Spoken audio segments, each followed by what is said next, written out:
Men shu narsaga muhtojman, sen hech narsaga muhtoj emassan-ku. Dedi-da duo qildi. Ya Robbiy dedi, duo qildi-da, Allohu akbar dedi. Qaytayotgan vaqtida Alloh taolo boyni imoratini ham o'rniga qurgan kambag'alni imoratini ham bittada yerga yuttirdi. Alloh taolo. Duo ijobat bo'ldi.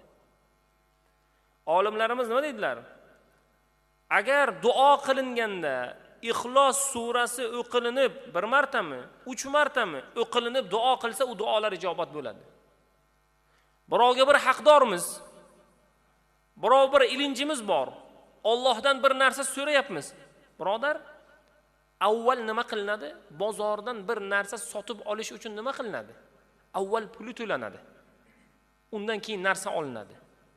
Bizlar alhamdulillah Alloh taoloning o'zi fazl berdi. Bizlar nima qilamiz? Mana shu ishim bitgandan keyin deymiz. Ozgina bir ihson niyat qilganman. O'sha ihsonimni beramiz deymiz. Birodar, ihson ham o'z yo'lida. Birinchi niyatni amalga oshirish uchun ibodat qiling. Duo qiling. Niyat qilib Ixlos surasini 10 martami, 100 martami, 1000 martami, 10,000 martami o'qing.